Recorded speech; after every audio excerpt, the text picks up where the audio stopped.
Yeah, it's CC, CEO. Wanna change your life? Come see me, yo. I'ma teach you how to build up wealth for your family, not just for yourself. I'm a bestseller, a house flipper, a businesswoman, a go-getter, a big investor, a gold builder that could teach you to get richer like millions, baby. You really about to fill your savings. You about to have multiple streams to pass your children, baby. Let me teach you to get your credit on track in the long run. You'll make it all back at Catalyst and watch it all cycle on your black-owned firm, but we ain't all black.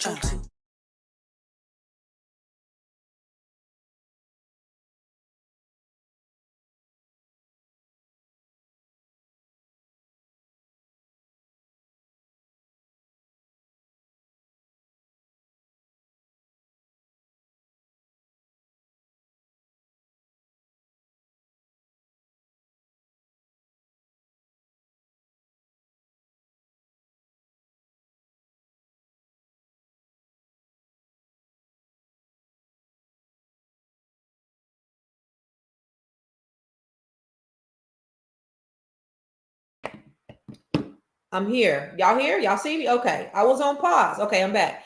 I don't know. My son, I may be having some Wi-Fi issues. My son was doing something with the Wi-Fi yesterday. So hopefully I'll be on and I'll be good. But what's up, everybody? It's the Grow Your Money podcast. It's your girl Constance Carter, and it's Money Monday. And I'm so excited to be here with you all today. Listen, it is Money Monday, and I want to talk about the Feds cutting the interest rate and what does that mean for Black wealth. So today we're gonna dive deep into it because every time I come live, I always want to talk to you about something that I think is important to you. Okay, so I want to talk to you about what the rate cut is in plain English. Okay, why this could open doors for Black homeowners, Black business owners, and then Black investors. All right, and then I also want to help you with the cautionary tales of what lower interest rates mean. It don't mean prices lowering at the grocery store. And it doesn't mean that it's easier to access credit if your credit ain't cool. So I want to make sure that you understand how you can benefit right now with with the interest rates reducing to what they are. So before we get up in there, before we get to it, let's go ahead and do our regular. It's Money Monday, and I want to know what you did this weekend. But before we even do that, I want to know where everybody's watching from, y'all. So I missed you. I haven't seen you since last Thursday. We had some great dialogue last week with Dr. Shirley, Dr. Jones. I don't think April came on last week. Yeah, no, April. We had April last Wednesday. Dr. Jones on Thursday, and of course, I'm here today. And I on Mondays, Mondays is our Money Mondays, where I want to talk financial. How we can build wealth together collectively, because that's a big thing. So I always like to know, this is the way this works is this is a dialogue and not a monologue. What does that mean? I need you to talk back to me and talk Black to me. So I need to know where you're watching from. So where are you watching from? I know we got our regulars, our favorite regulars in the whole wide world. I see Miss Sophia from Stockton, California, lovely JR from Seattle, Washington. What's happening? The mile high city of Denver, Colorado is Tamisha. I see you, Dennis. I think you said you're in Baltimore. What's up, CJ? Happy Monday, Money Monday. Yes, ma'am. Oasis Malka Love is in Michigan. I see you, Minaj Accra in Seattle, and Clarksville, Tennessee. I see you, Booker. Booker, you ain't been rocking with me last week. I seen you on the other one, but I ain't seen you on this one. What's up? What's up? You ain't rocking with me no more? What's happening? I ain't seen you last week. And I see you, Miss Solid, from Massachusetts. Okay. So the other thing is, if you are a Black-owned business or a Black-owned business, this is vitally important. Why is this vitally important? Everything that we do is around building us. There's been so much. It's been, you may notice that there's certain things that I have not talked about just because I'm so sick of all the stuff. I have not gone on here and talked about what we see, what's going on with the federal government and all the racism that's been going on. It's really exhausting. So there's a lot going on. My goal really is to get us to where we are building, where we're mining our Black business and we are minding our Black business. What does that mean? That means I want us to build together. That's the only thing I want us to do. I want us to build. I want us to grow. I want us to flow, all of that together. So how do we do that? We do that by practicing collective economics. We do that by learning, earning, and returning. What does that mean? I'm going to learn, right? And as a result of me learning, I'm going to earn more. If I learn more, I'm going to earn more if I apply it, if I execute. There's a saying that the idea doesn't belong to he who thinks it, it belongs to he who executes it. So if you execute on the learning that you learn, then you're going to earn more. But the other thing is that you have to return. What does that mean? That means you have to give back and give to others. That means we should be working together. I don't know if you know that there is $2 trillion worth of spending power in the Black community. Does everybody know that there are $2 trillion worth of spending power in the Black community? What does that mean? It means we have enough spending power. We have more spending power than other countries, most countries. Our spending power is more than Brazil. Our spending power is most of other countries, of Spain. Black people, we are not broke. We're not poor. We have a lot of money that we can spend. The issue is we don't spend together. So we have almost $2 trillion of spending power as of 2025. Only 2% of that spending power goes to Black owned businesses. So then it's like, okay, why is that? Why is it that the spending is, in other communities, in the Jewish community, Asian community, Arab community, all of that, they're very intentional about their spending. They say we don't do business with anybody else unless we can figure out who in our community we can do business with first. So if you don't know, this is what they do. They are very intentional about their spending. So Black people, I need us to be on code and be very intentional about our spending. Listen, other people work off of self-preservation. We have to be self-preservationists. That means we have to do for ourselves. We can't be dependent upon the government. If you haven't learned anything else, you should know that the government is not going to save you. Black people, the government is not going to save you. They are expressing loud and clear what they think about your Black behind and your children's Black behind, your family's Black behind. And they're trying to ensure that you don't have a legacy to leave to your children and your children's children. So that's why it's important that we have to mind our Black business and mind our Black business. What does that mean? That means that when I talk about the being intentional about the spending power, yeah, we have $2 trillion and yet we don't spend with each other. But there's a reason why. Because less than 3% of businesses, and even in Black communities, are owned by Black people. So it's not that we don't want to spend with each other. It's just simply that we do not have the businesses to spend with each other. So what does that mean? That means we have to start creating businesses so that we can spend with each other. That means we have to start building. That means that we have to practice collective economics. That means all the things that we need to do in order to be insulated from all of these things that are going on. Number one, money talks, BS walks. So if we continue being victims, if we continue being people who are dependent, because that's what they want, Democrats or Republicans, I don't know if you know that only 2 white Democrats did not vote, who voted nay on the Charlie Kirk Memorial. Let that sink in.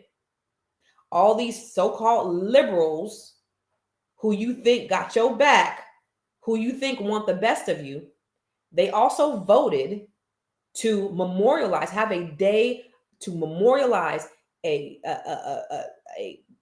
racist, a straight up and down racist. They are censoring, you've seen what they're doing. They're going after people who speak out against racism, because that's what we're doing essentially. We don't care. We're just speaking out against racism, and people are being censored as a result of this. And one white man, Hakeem Jeffries, who's the House minority leader, voted for this. I don't know if you guys know Hakeem Jeffries. He's Black. He voted for this day of memorial. And all but 2 white Democrats, all Republicans voted for it, but all but 2 white Democrats voted for it. What does that mean? It means they don't give a damn about you. Democrat or Republican, at the end of the day, it's about them against us. It's about making them feel comfortable inside their privilege. I don't want to say supremacy because they are not supreme over anything, but their privilege. So if they don't see a problem with the rhetoric, the racist, foul racist rhetoric that this man spewed all across the country, and they voted to have a day of remembrance for this man, it means they don't give a damn about you or your civil rights. So what does that mean for us? Black people, that means that we got to work overtime in minding our Black business and minding our Black. But what I say, minding our Black business and minding our Black business. We have to work together. So less than 3% of Black businesses are in Black communities, which means that we just simply don't have enough Black people to spend with. But I'm telling you, over 300,000 Black women have lost their jobs. What does that mean? I did a video about it. There should be a great awakening right now that's happening within our communities to say, listen, we don't need y'all anyway. We don't need to work for the government. We don't need to work for the public sector or the private sector. What we need is to start building our own. And we are the most educated demographic in this country. So now it's time that we start acting accordingly. We got to be the ones to build ourselves. Because if we don't, then we're going to be stuck. We're going to be the last ones on the totem pole, like we are. I don't know if you guys know, but if you look at a scale, or you look at a totem pole, or you look at everything good, Black people are at the bottom. Everything bad, Black people are at the top. Why is that? We didn't arrive here by ourselves. So if you need a little bit of a history lesson, let me explain to you. After Reconstruction, Black people started building. Some of them even got the 40 acres of the mill. Some of them, not all of them. Some of them got 40 acres of the mill. President Lincoln was assassinated. So what happened? The next year, who was that? Andrew Johnson, reverted. He took all that land and he gave it back to the Confederates, the people who owned it before. He took the land back. So the little people who did get the land, they took it back. All right, cool. We don't got our land. Now let's start going into our own towns and let's start building our own towns. So we start building our own towns. We're doing well. We're insulated. The dollar circulating in our community. We're doing well. We're building wealth. We're doing all these things. So what happens? White people get jealous. They bomb. They burn it down. Okay, that's another setback. Okay, but a setback is a setup for a comeback. So then what happens? Okay, let's start to go into the suburbs. Let's go to the Great Migration. Let's start getting these jobs in these factories. So now we're competing against white mediocrity. Now they're taking the jobs. Now that you know how you hear the rhetoric from the administration, they're taking our jobs. Black folks came and started taking our jobs. You know, Black people, they were doing superior work, right? So they go to these great cities, these cities of Chicago and Detroit and California, and they go to all these different places, and you have the Great Migration where Black people start to move into these areas and start to get these jobs, and you have what's called white flight. Then what happens is when white people left these cities, then also the local economies left the cities as well. And so what ends up happening is you have what's called urban decay. Now you don't have all of these businesses that were once in these communities. Now the businesses that people have taken their businesses out, the government has taken the funding out. And so now you have urban decay. Well, now we don't have jobs, especially for our young people. So what do? Oh, the CIA has a plan. We're going to go ahead and we got to fund this Iran-Contra war. So let's go ahead and put drugs in Black communities so that we can fund this war. But at the same time, we're killing two birds with one stone because we no longer have to kill them. Red Summer 1919, they killed hundreds and thousands of Black people all across the country. We don't got to do it anymore. We can just put drugs. This is a great social experiment. Put drugs in their communities and let's have them kill themselves. Bet. Work, hook, line, and sinker. So they put drugs in the communities. They put guns in the communities. Get us strung out. Get us killing each other. Now we have ghettos. Now we have hoods. Now we have these terrible neighborhoods. All right, and let's go ahead. Let's down the road. Let's go ahead and let's put a nail in the coffin. And we know that okay, they might start getting hip to the game. We got hip hop coming out. So now in hip hop, they talking about a lot of stuff that's going on in the street. But then you also have a lot of positive hip hop. Do you remember the positive hip hop of the 90s? Remember self-destruction? Remember all that? Remember when we was wearing the gold medallions? Everybody was talking about the motherland and the brother man and all that stuff. And everybody's positive and everything. Tribe Called Quest and Junk Brothers. Everybody's talking positive and all that. Then NWA comes out. And it makes a big splash. But then that's where they start putting the money.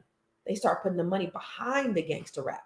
Because what we know is music carries a frequency that I can infiltrate your mind without even, that's a way to welcome somebody into your mind and you don't even know, right? So the beat, so all the beats that they listening to, these kids listening to this music every morning and they're just being indoctrinated with this murder, kill, murder over a nice beat. And they got hundreds of millions of dollars going into this very thing. I got a video from Tank right here where he says, our violence isn't the threat. Our love is. Our family separated. It's fine. It's perfect.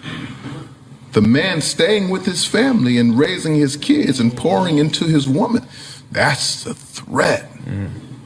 That's why R&B takes such a back seat because we're not promoting the aesthetic that continues to perpetuate the stereotype. You guys are killers. You guys are animals. You guys are savages. That's when you're at your best. So that's what we're going to reward. Those are the guys who get the $100 million deals. Those are the guys who fill up the arenas and stadiums and talk that shit. We love when you talk that shit. Love? We're cool. We're cool. We don't own conglomerates. It comes down to ownership. Yep. We don't own radio. We don't own streaming. We don't own media. We don't own none of it. So are you picking up what he's putting down? Have you picked up what this man is putting down? So this is all a intentional and direct threat against our people. Somebody, I always try to post Black excellence on my page, and I'll post, a lot of his historical context and historical things on my page. And, a lot of white people say, now we don't even have to do none of that stuff because y'all doing it for us. They're laughing. They're laughing at these grown ass men that are walking around with their pants sagging, that are killing each other over a block that they don't even own. They're laughing. They don't have to have us hanging from trees across the country because we're doing it ourselves. And so this is exactly, we've played right into their hands. But here's the thing. Today is a new day. I really believe that.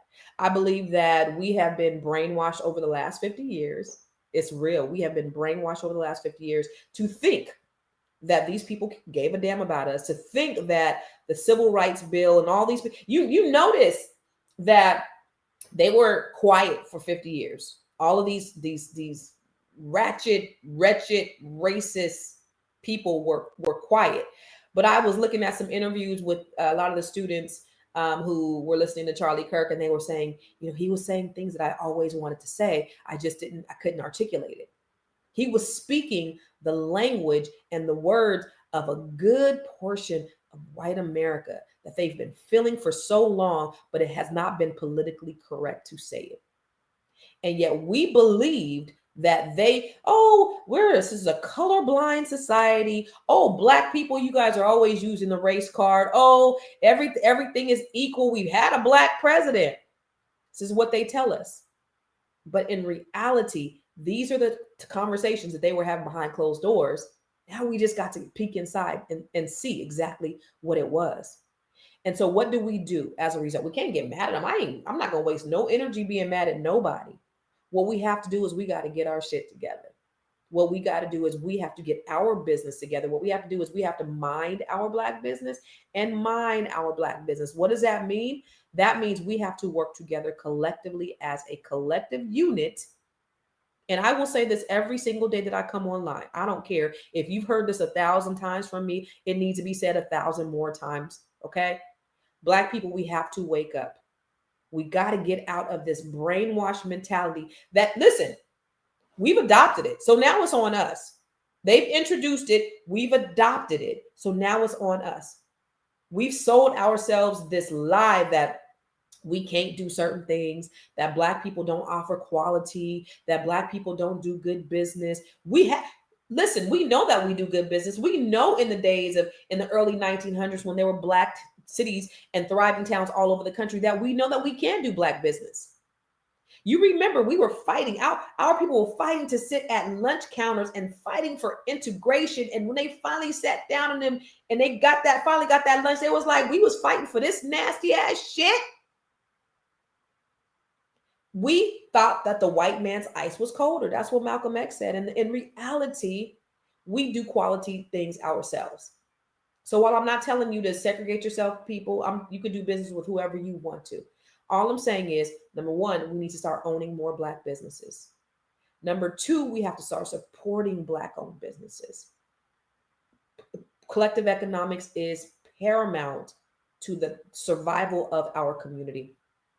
In order for us to get to the next, in order for us to be insulated, right?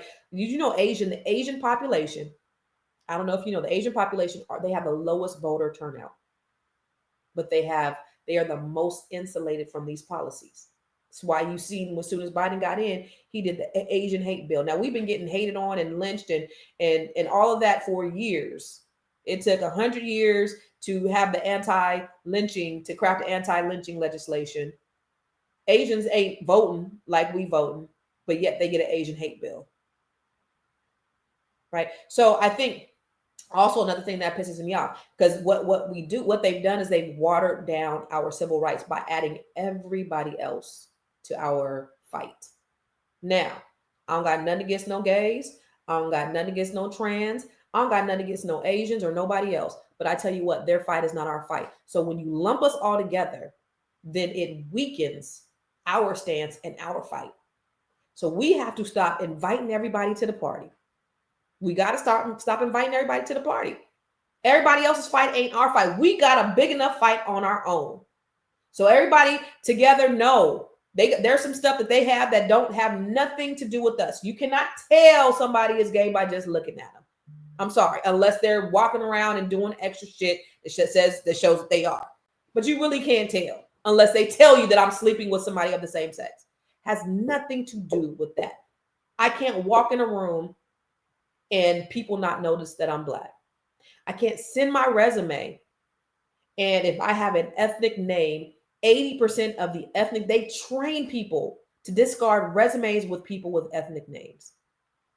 So you mean to tell me that is the same as you having sex with a person of the same sex? Has nothing to do with it. So we got to think us. We got to think Black first, and we got to stop inviting everybody to the party. And I'm going to say that unapologetically. And I don't care what your orientation is. I don't even care what your nationality is. I remember one time, Trina, she's one of my mentors, and she's the first lady at the church I used to go to. And I remember they were having she's an organizer out in Stockton, California, an office. They came to my office and they were organizing. I don't know, it was Black Lives Matter or something. I don't know what it was. It was something was going on. And this Filipino lady got up and she said, yeah, because what they've done to Filipino people, blah, blah, blah, blah, blah. She let her talk. She let her talk. And so right after she got done talking, she goes, okay, so let me just explain this to you guys. This is not about Filipino. And with a straight face, she said, this is about Black issues. And we're not going to deviate off the fact that this is for Black issues. This is what we're talking about is about what they're doing specifically to Black people. Now, I respect what you're talking about. I respect what you're doing, but this has nothing to do with Filipinos. It has everything to do with Black. So we're going to stay focused on the topic. She's so unapologetic. I love that. I loved it that. And I was like over there like, ooh, but she was absolutely 100% right. We got to stop inviting everybody to the party. And we have to be very clear and very intentional about what we're doing, who we're doing it for. Okay? Whew, okay, so I said all that to say I ain't even got to the topic at hand yet, but I need you to understand just the context of the reason why it is so important that we practice collective economics. Okay, because you can go to, here's the thing. Let me share something too. This is actually, so you can go to a Black restaurant and sometimes Black folks will not give Black people the benefit of the doubt. If they go to a Black restaurant, then, if they get bad service from a Black person, then, they'll say, oh, I'm not going to do business with Black people anymore. And they'll write off all businesses. But you'll go to an Asian restaurant, you'll go to, you'll go to a Mexican restaurant, get bad business. And I've seen it firsthand where people will line up around the corner for some badass business. So let me tell you this.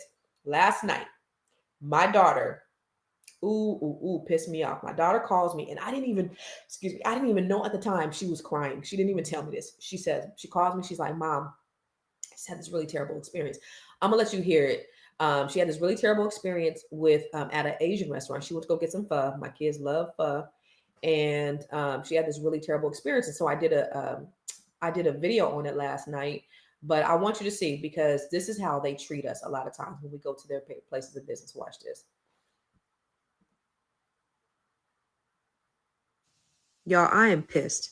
My daughter just called me and she said, I just had a really terrible experience at this restaurant. So she goes to this restaurant. She wants pho. She goes, sits out at the bar, orders her food. And so the guy says, well, you got to pay up front. So she's like, oh, okay, well, I'm eating here. He says, well, you got to pay up front. So she pays. And the manager comes up and says, "Why didn't you leave a tip?" And she's like, "Oh, well, I haven't gotten my service yet. I haven't got my food yet, so I hadn't left a tip." And my daughter worked in the food service industry, so she's really a stickler about tipping. I know that for a fact. So he was like, "No, you tip, you tip." And he basically said, "I'm going to void your ticket and I'm going to redo it and you tip." And she did it. So first of all, I'm mad that she did it, but like she felt really intimidated. She felt berated. She still ended up eating there. So I was like, "Why did you eat there?" So when I tell you, I pissed off to highest festivity over this thing, right? So I'm like, "What's the name of the restaurant, Kai? What's the name of the restaurant?" So she tells me Viet Chopsticks in DC.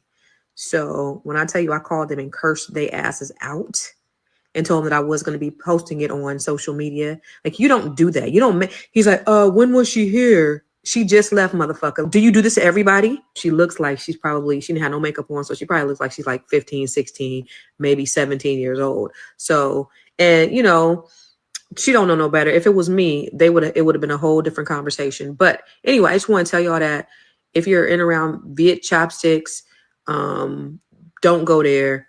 I don't like the way they did that. And I told her to leave a super negative Yelp review because that's not how you do business. You're not going to strong arm and bully somebody to leave a goddamn tip. So y'all, let me tell you something. I didn't even know she was crying. She didn't even tell me that till she called me back. She was just like, "Yeah, I was crying." No, she told me that this morning. I think she told me that. No. She told me that last night, later last night. And I was like, "Wait a minute, you were crying?" She was like, "Mom, I was so taken aback that I didn't know what to do. This man came and so first of all, he said, well, if you wasn't gonna leave a tip, then you should have just ordered takeout and left." And she said, "I told the guy that I was gonna eat here and he made me pay up front." Right. So, and like I said, she when we go places, she'd be like, "Mom," because she was a waitress at one time. She's like, "Mom, gotta leave a tip, gotta leave a tip." She's really big on that. And that man, and so she's in the car. I didn't even know she was crying because I tell you, I probably would have got up in the car and went down there myself and went off. But I did call them and I cursed them clean out. I did. And but this is the kind of stuff. So somebody said in the comments, I think on my page, was like, "Well, black people be going up in there," and a black person said that black people be going up there and acting a fool. First of all, you don't paint us with a broad brush.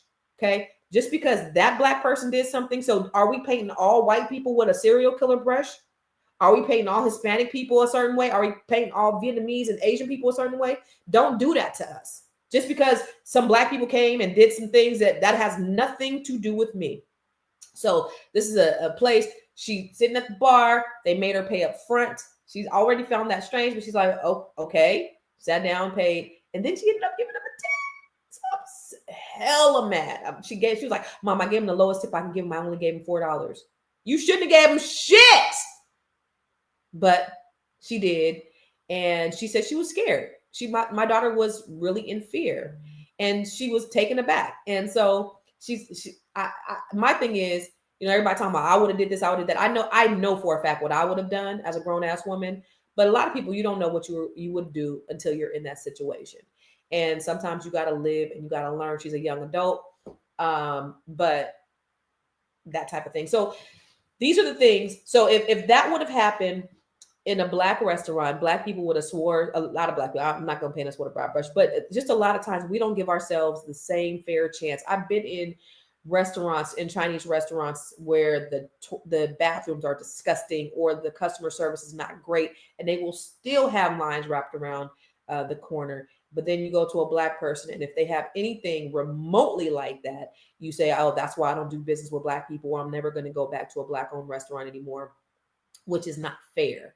So we got to do better. But if you are in around DC, write them a bad review. I told her to write a terrible Yelp review. I've already written a review on there. Somebody sent me the link to their Facebook page.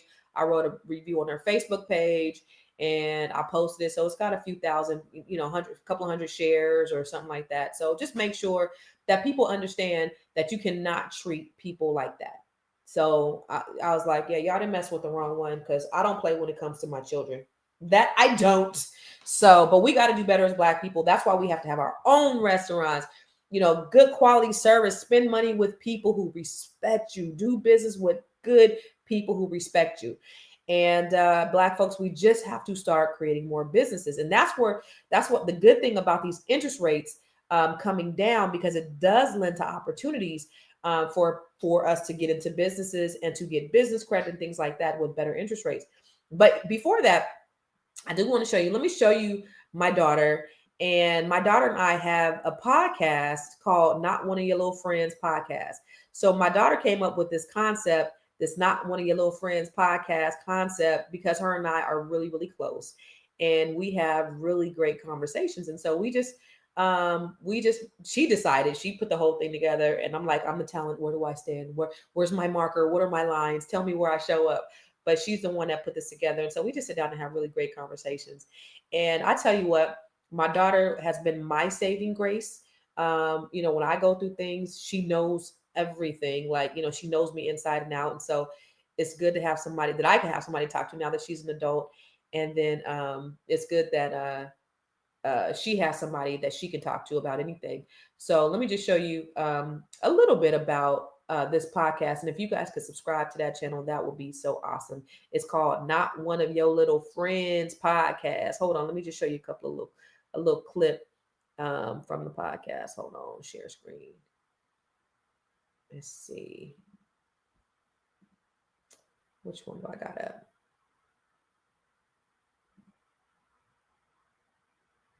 I remember one time Kylie was like, I'm gonna have a self-care day. And I was like, I'm gonna go have a self-care day too. So I went to San Francisco. It was the loneliest day of my life. So lonely. I just drove around. So lonely. It was a store. They sold like $30,000 furniture. But I go in the store, nobody's paying me no attention. They're going to everybody else. And I'm just walking around and nobody's helping me or anything. They act like I was invisible. I was listening to the Will Smith book on my Audible, and I went to the beach and I just parked there and listened to my book. And I was so lonely. Came home. How was your self-care day? Oh, it was great. I did this. I did that. I remember what I did that day too. So when I moved here, I'll tell you, the first year I did everything. I was gone like every other day. I went to festivals by myself. I went to every concert that I wanted to go to. I went to events. I did networking. I did all these amazing things. Like everything that I wished I had in California, I had here.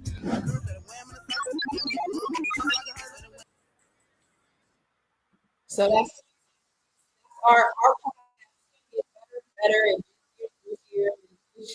We just share different things. And so if you guys could subscribe, go to YouTube, Not One of Your Little Friends podcast. That's me and my daughter, where we just talk about things and just trying to bridge the gap intergenerationally. But that's my baby. And I'm very protective of all of my children. One thing, I think she posted it. One thing is that we have a really great relationship. And so a lot of people often ask me, how do you have such a great relationship with your kids? And I have a really good relationship with all four of my kids. I got 4 kids, y'all. I birthed 4 of them jokers. How do you have such a great relationship with all of your kids? And let me see. I think she answered that question on here. Wait, hold on. And if you ain't, here it is. People always ask me, how do you have a good relationship with your daughter? And I have a great relationship with all of my children. And give me one word, and then we're going to end. One word to describe why we have a good relationship. Because you listen, pretty much. Listen to your Just kids. listen to your children and make your kids feel valued. You ain't even got to say nothing else. That right there, that's Period. People always ask. That's it.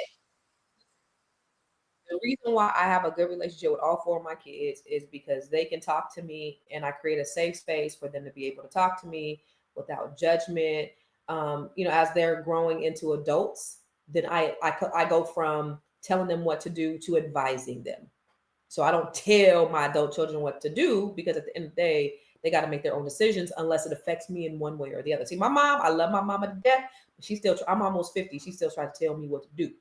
But I don't do that. I parent very differently. I advise my children. I listen to my kids. I hear them, and I create a safe space for them to be able to tell me anything that they need.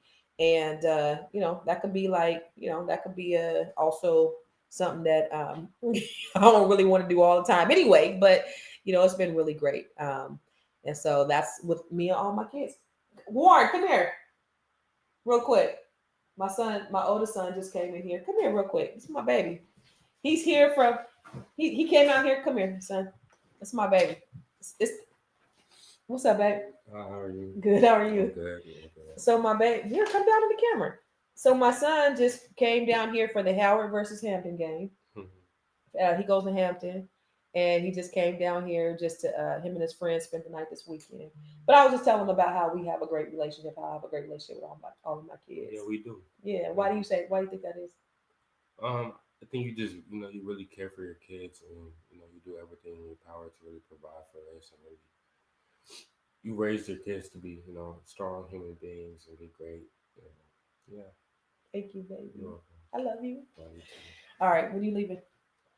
Probably 2 o'clock. I think the train leaves at 2. All right, go ahead and make the appointment, and I'll give you the credit card. All right, so that was my oldest boy. He's getting ready to take the train back to Hampton. But that's my baby. He is. What's your major, son? What's your major? Oh, he's finance major. He wants to go to law school. Super smart. Dude is hella smart. When he was 12, I bought him the Dr. Boyce Watkins stock program, and he learned all about stock. And I told all my kids, but he's the only one that did it. If you finish this class, I'm gonna give you $1,000 to invest in stock. He took that $1,000 and he made $8,000. Took him about 2 years, but he made $8,000 with that $1,000. And then when he turned 16, he had a group called Stock Tips with Warren. He had like over 200 people in this group. They were paying him anywhere between $5 and $25 a month. And so he was getting paid from the group. He was also getting paid, and he took my stock portfolio. It was $7,000, and he took it to $40,000 in 3 months. 3 months he took it. That's when stocks was going crazy. But then I will tell you this: he sold some of my crypto a few months ago, and I'm still salty. He was like, I don't really believe in crypto, and your crypto was too heavy in your portfolio. So he sold my crypto. I think he sold it at like 80,000, and now it's 120,000, 130,000, and I bought it at like 30. So he sold maybe 60% of my crypto or something like that. So I'm mad at him about that. That was a bad decision. But I mean, he's really good. He watches my portfolio and he trades for me and everything. So he kind of manages my stock portfolio. But I'm still pissed off about that crypto. But anyway, and I trusted him to do it. So, in any case, let's talk about these interest rates, y'all. Let's talk about the interest rates, because it's important as, for us as Black folks. What does it mean when the feds reduce the interest rate? Okay. So that means, let me show you this video. Let me show y'all a video. Okay. Hold up. Because there is a video from Jerome Powell that I have somewhere. Okay. Let me show you the video so that you can understand it, and then we'll go into it. Let me see. I think it's on my, maybe on my Facebook page. Hold on a sec. I couldn't, there it is right there. I couldn't upload it because I didn't have no space, but give me 1 second. Let me show you this video from Jerome Powell. I don't know if you guys saw it, but let's look at it.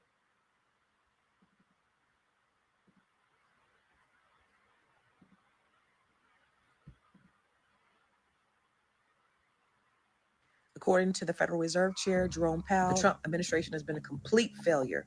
However, there are some benefits to this. Number one, with rates being cut, this is a time to look at your high interest debt. So if you got credit cards, personal loan, or even a mortgage with higher rates, you can lower it now. Number two, while the housing prices are still high, rate cuts can eventually ease your costs. So you're having a reduced interest rate and homes can become more affordable. And number three, it's time to diversify your portfolio, get out of CDs, and start looking at stocks that pay real dividends. Good afternoon. My colleagues and I remain squarely focused on achieving our dual mandate goals of maximum employment and stable prices for the benefit of the American people. While the unemployment rate remains low, it has edged up. Job gains have slowed and downside risks to employment have risen. At the same time, inflation has risen recently and remains somewhat elevated. In support of our goals and in light of the shift in the balance of risks, today the Federal Open Market Committee decided to lower our policy interest rate by 0.25 percentage point. We also decided to continue to reduce our securities holdings. I'll have more to say about monetary policy after briefly reviewing economic developments. Recent indicators suggest that growth of economic activity has moderated. GDP rose at a pace of around 1.5% in the first half of the year, down from 2.5% last year. The moderation in growth largely reflects a slowdown in consumer spending.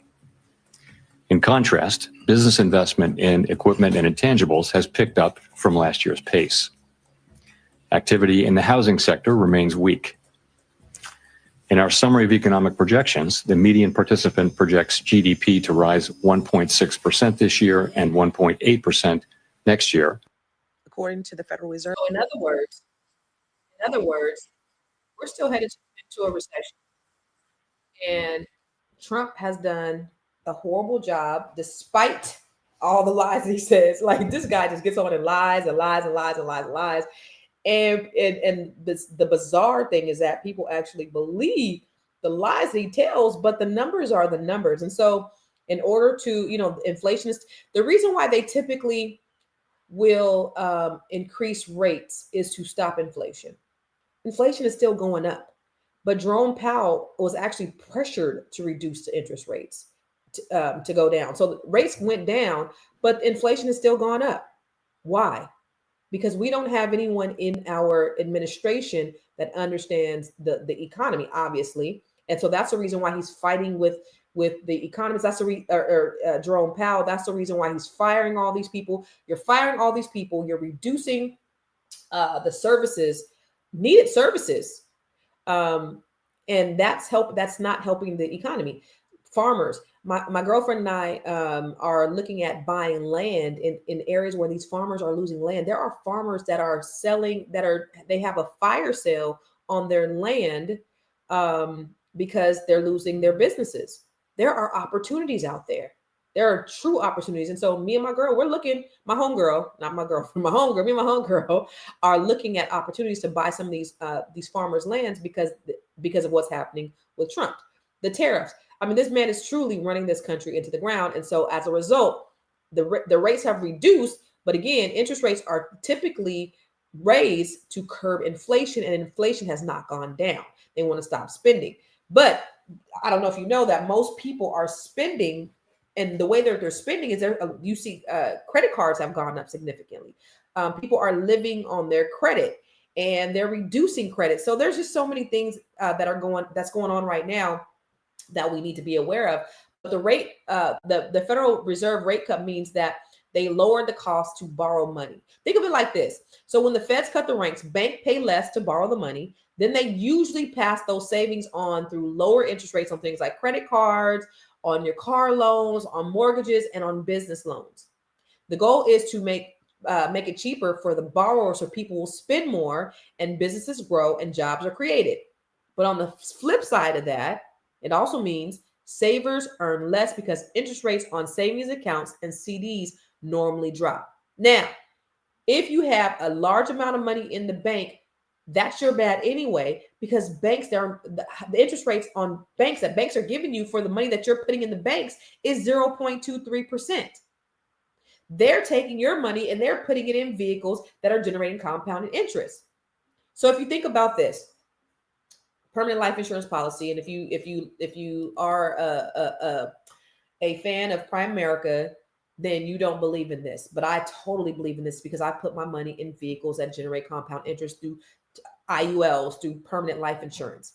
So a lot of times what banks will do is they will take your money that they're giving you 0.23% interest on, they will put it in vehicles, in IULs, in permanent life insurance policies that are generating compound interest.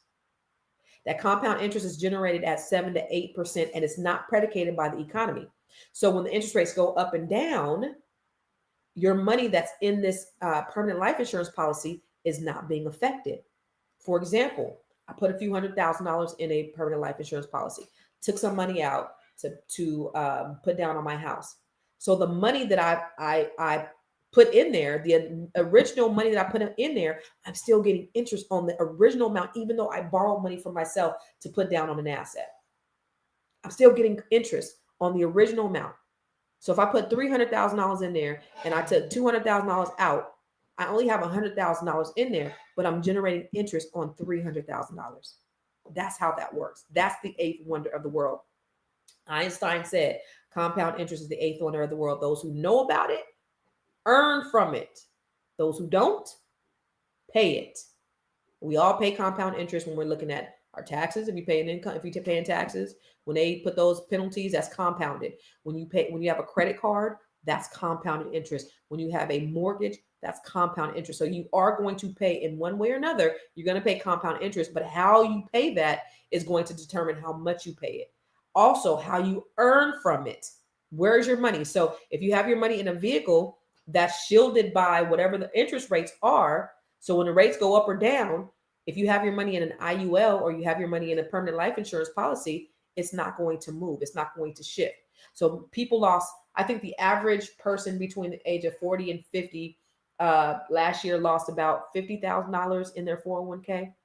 But those same people who had money in a vehicle in a permanent life insurance policy lost absolutely nothing because it doesn't go up or go down. So that's important. Okay. So your interest, the money that you have in the bank, that's interest. That's very little interest that you're getting. So I wouldn't worry about that piece. I would worry about the interest that you're saving on things that you pay. Okay. So your loan payments could get cheaper. The economy hopefully is going to get a little boost because now it's hopefully people are starting businesses. All right. So for you all, your mortgage payment. So if you were to get a mortgage, so say you were to get a mortgage, and let me do this. I'm going to show you what difference it makes. Okay. So say, I think rates were cut 1/4 point. And if you have a $400,000 mortgage and the rate dropped, you're going to save, say, about $100 per month. Now you put that over 12 months. That's what? $1,200 per year over 30 years. That's $36,000 that you're going to save. So that's really good. So if you're buying a property, you either able to buy more home or your mortgage payment is going to be less as a result of the interest rates cut. Okay. Now, if you're a business owner, you can get a cheaper business loan. So your access to capital is probably one of the biggest barriers for Black entrepreneurs. It's one of the main reasons why we fail. If you look at venture capitalists, less than 1% of loans actually go to Black people. A good chunk, a good majority of them go to white people. And it's crazy because in this great United States of America, where they're trying to have this colorblind society, we don't get any part. We certainly don't get the lion's share, but we get less than 1% of all venture capital funding. So then when you have things like Fearless Fund, Arian Simone, Keisha Knight-Pulliam, that have this fund for Black women specifically who get less than 0.5% of venture capital loans, then they want to shut it down and call it illegal. We don't even get the funding. They get all the funding and they don't even want us to have that. Y'all are wasting y'all time and energy going off after people who don't get a lion's share of the funding from you guys. So then we open up a fund for us and we can't even get that either. But there are opportunities. So I would say if you are a Black business, the first thing you want to do is set up your corporation, get your business credit, get yourself a business credit card. American Express will likely, once you open up your business, you have your EIN, you have your business bank account. American Express will likely, if your personal credit is pretty good, they will give you some type of card for your business. Do that. You can do that within a month of opening up a corporation. That can help you to get, to fund some of the things for your business. Okay. So you need to get these loans. You could actually contact your credit card company because the average interest rate on a credit card is 29.9%. Now, Credit Karma has this cold credit calculator. If you guys have Credit Karma, go into the calculators. They have calculators on there. And I talked about this I did a training last week called Don't Buy a House with Your Spouse. And oh, by the way, if you missed it, there's a replay. I think it's called Black Money and Marriage. BlackMoneyandMarriage.com. But if you missed the Don't Buy a House with Your Spouse training I did last Friday night, You can take a look at the replay. It'll come with a workbook. But I talked about the breakdown of the of credit cards, compound interest, y'all. So on average, you have a credit. So go to Credit Karma. Dang, I wish I had it. Go to Credit Karma. Credit Karma has these credit calculators, these credit card calculators, and it tells you what will happen if you pay the bare minimum. So if you have $1,000 credit card, it's at and your interest rate is 29.9%. You're only paying the bare minimum of $25 per month. That compound interest, you're going to end up paying. It's going to end up taking you like 6 years to pay it off, and you're going to end up paying double for that credit card. If you're paying just the bare minimum, you're going to pay, I think it's $1,000 credit card. You're going to end up paying $2,000. It's going to take you about 6 years to pay that credit card off. But if you pay just $50 instead of $25, you reduce that down to 24 months, and you're going to only pay a couple $100 in interest. That's how compound interest works. When you just move the needle just a little bit, it makes a difference in how how you pay off your debt, in the amount of money that you're going to save in the debt. Just moving the needle just a little bit. So I want you to think about that when you're making your credit card payments. Make sure you pay as much as you can. Never pay the minimum, because if you pay the minimum, you're going to generate compound interest. And also, if you're going to get like a loan through Fannie Mae, and if you're only paying the bare minimum, they do what's called, I forgot what it's called, but the way they calculate it in the desktop underwriting approval is they look at that as a part of your credit makeup. And if you're only paying the minimum, trended data, it's called trended data. And they're looking at the trended data, and they see you're only paying the minimum amount based upon that trended data of your credit card. They're not going to approve you for a conventional loan. So always pay more, even if it's $10, $15, $20 more, always pay more than the minimum payment on your credit card. All right. So for you investors, there's definitely a lot more opportunity for you. There's definitely a lot more opportunity. Again, you could make more in your portfolio, in your real estate portfolio, whether it's Airbnbs or multi-units. Your deals will start to pencil out more because the money is cheaper, the interest rates are cheaper. Okay, so the great thing about rate cuts is that it often boosts the stock market, and companies can borrow more and they can grow more cheaply. So if you are an investor and you're just starting out, this is your chance to ride the wave. Just look at the bigger picture.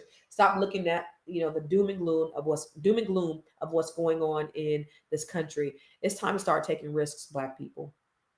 It's time to start taking risks and just go all balls out. What has playing it safe done for you? What has it done for you? Absolutely nothing. So what you need to understand is it's time to take risks. You got to do something different. You need to execute. You have these ideas in your mind that you've been wanting to do for so long, but you've been scared to do it. And now is the time. And guess what? Guess what? If it doesn't work out, it's okay. Failure is also part of the process. I failed many times. Donald Trump filed bankruptcy, 6 or 8 times, something like that, on his businesses. And he's still the president of the United States. And now he's a billionaire. We know he's a con man, but it is just business. When I filed bankruptcy back in 2009, for me, in my book, The Secret of Breaking the Bro Code, I was like, oh, it's the first time I'm like, it was the best day of my whole entire life walking out of that bankruptcy court. You know why? Because I walked away with no debt. Those phone calls stopped coming in. Those letters stopped coming in, and I was free and clear of all my debt. So if you have to file bankruptcy, you got to pick yourself up and try again, do that. If you fail in your business and you got to pick yourself up and try again, do that. But playing it safe has done what for you? Because you're still in the same position. You haven't moved the needle. You're not creating any legacies for you and your children. You're just doing the same thing. And you're not even really happy at what you're doing. So you might as well take a risk. Black people, we want to work with you. So if you have a Black business, I forgot to tell you, put your business in the comments and tell us where we can find out how we can do business with you, because we want to do business with you. It's imperative that we do business, and we are going to be more intentionally minded so that we can do business with Black people. We just got to know that they exist. The problem is not that we don't have the money.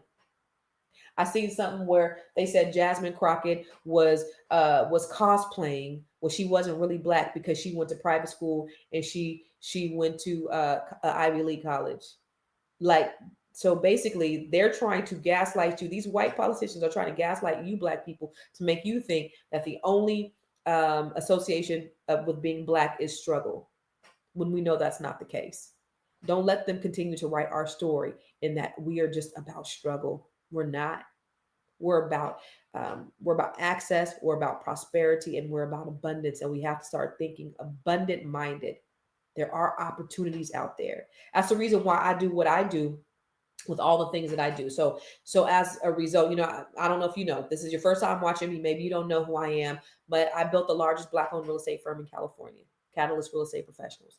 Help thousands of people build their real estate portfolio. Help tons of agents build six-figure businesses. Yeah, I did that. Show them how to do that. And so now what I do is I have a few different trainings. I have the B1 Real Estate Mastery training along with the Black Business School, where we help people invest in real estate. What are we doing inside that training? Is we're coming together as Black people from all over the country. It's probably going to be about 50, 60 people in the group.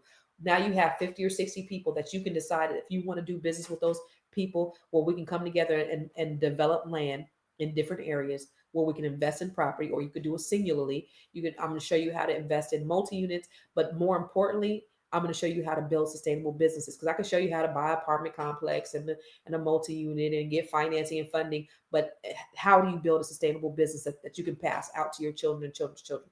How do you be insulated from tax issues? How do you be insulated from legal issues? Those are the things that you're really going to learn, is really how to create businesses, write contracts, understand contracts, and create partnerships and build something that can last. So I do that with the B1 Real Estate Mastery training. Okay, so that's one thing I do. So if you are interested in the B1 Real Estate Mastery training, you can go to b1realestatemastry.com. I'm looking for the banner for that. You go to b1realestatemastry.com and you can sign up for that class. And we are starting actually tomorrow night. Our first session is tomorrow night. So if you are interested in investing in real estate, in developing real estate, in learning about real estate, in building a business, a sustainable business, go to b1realestatemastry.com. And I would love for you to be a part of this community. We have a private Facebook page that we're starting, and we're putting everybody on the Facebook page so we can just continue to build this. This goes well beyond. This is a 6-month class. We meet every other week, but it goes well beyond that because the building doesn't stop at the 6 months. So if you are interested, I am showing people how to develop and invest in real estate. Okay.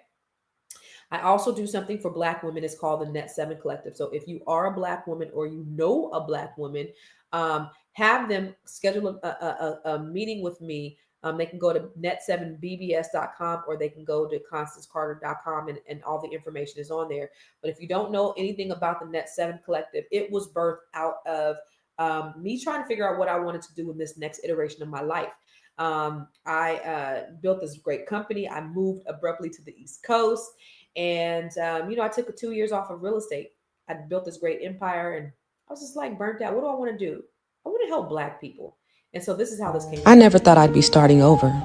After over 20 years of marriage, 4 beautiful children, and building the largest Black-owned real estate firm in California, I thought I finally arrived. Life was good. I was making money. I had a team, investments, a mortgage company. Everything I had worked for, prayed for, bled for, I'd built with my own hands. And then my whole world shifted. Divorce hit me like a wrecking ball. So I abruptly packed up my life. I left my business and I moved across the country. Not because I had it all figured out, because I needed some space to breathe. And what most people don't know is I was able to walk away and take a 2-year break because I had built passive income. That's what freedom looks like. Having my money work for me when I couldn't even work for myself. And during that time of stillness, I prayed, I fasted, I asked God, what's now? That's when he gave me the vision for Net 7 Collective. I looked around and I realized most of the people who worked for me were Black women. My tribe, my circle, all Black women. And I saw what we needed. We needed wealth.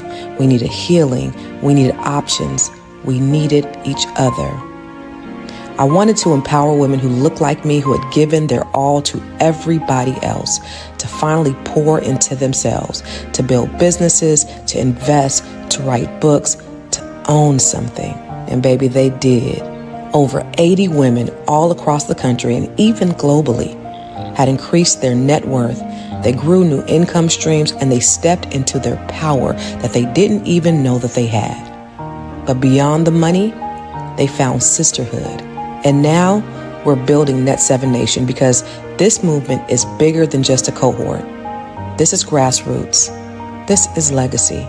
And if you're a Black woman or you know one who's ready to get free, not just financially, but spiritually, emotionally, generationally, it's time. Welcome to Net 7 Nation.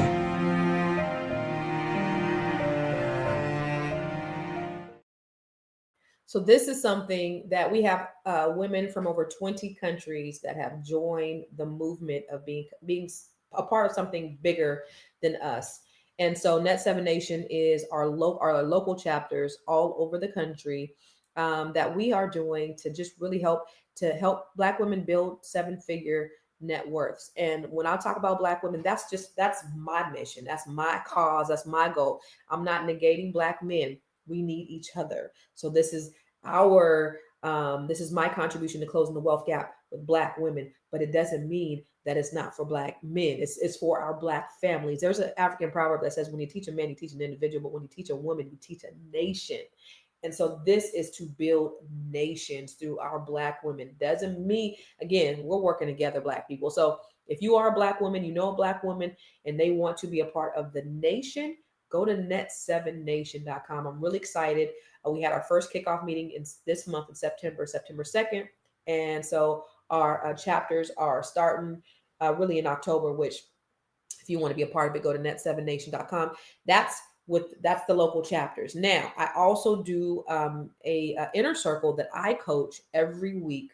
And if you are interested in that, you can go to net7bbs.com or you can go to constancecarter.com and learn more about Net 7 Collective. And that is, women. We have over 80 women in that group, 80 women in our cohort, which come from all walks of life. They do all sorts of amazing things in the world. And I'm really excited about the things that they're doing. So I don't have anything on that. But if you are interested, let me know. Finally, listen, the reason why I come live here every single day is because I just want to help teach you some things. And so I have what's called the Grow Your Money Club. That is an online portal where all of my trainings are housed. So all the things that I talk about, where I'm trying to help us to be able to get a better understanding, whether it's building our business entities, whether it's learning how to write a book, all things to create multiple revenue streams. It is inside the Grow Your Money Club. Have you joined the Grow Your Money Club yet? If not, why not?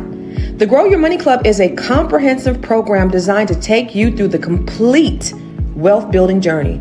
We don't just offer random courses, we guide you along a clear path, starting with fixing your credit and becoming a certified credit expert, to building your business, increasing your cash flow, diversifying your portfolio, and ultimately letting your money work for you. With over 30 trainings designed to increase your net worth, you get to either purchase the trainings individually or go through the 12-month roadmap. Here are just a few of the courses. From campus to cash flows, this is teaching your children to become real estate investors. The Wealth Map training shows you how to eliminate your debt, increase your credit, and diversify your revenue streams. You can learn to write your book using ChatGPT. Learn how to build your online community. What about 8 ways to make money using AI? Oh, and here's 7 online revenue streams to fund your $1 million dream. How about learning how to purchase tax deeds or land banks? What about getting started in government contracting? If you're a rookie, the Real Estate for Rookies training has everything you need. The Business Blueprint training will help you build your business foundation, get business credit, get business funding, and learn how to pay yourself so that you can scale your business to the next level.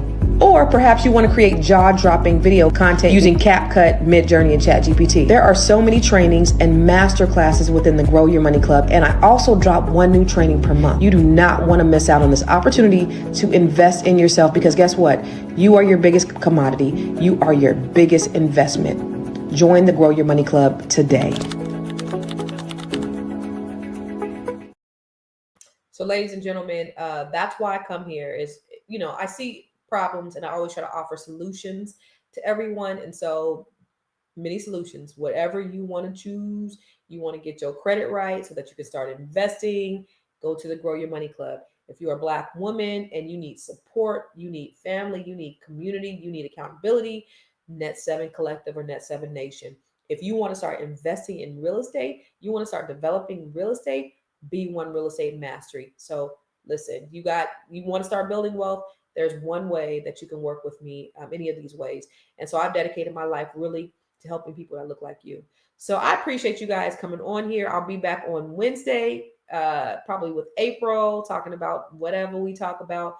On Thursday, I'll be here with Dr. Deb, and we're going to talk about how to keep your health in stealth. Ooh, I like that. Keep your health stealth. And so I'll see you guys again. I appreciate you always supporting me. And listen, if there's any way you want to work with me, make sure you follow me everywhere. I am Constance Carter. If you DM me, if you've ever DM me, you know I always try to DM everybody back. So follow me on Facebook, YouTube, Instagram, TikTok on I am Constance Carter. All right. Love y'all. Listen, I need y'all to be not just hearers of the word, I need you to be doers of the word. It's important to make sure that you execute on all your dreams. All right. Ooh, my outro video ain't on here. What? Where's my outro video?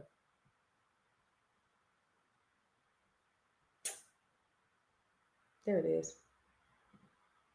I was trying to be smooth with it. My outro video ain't even on there.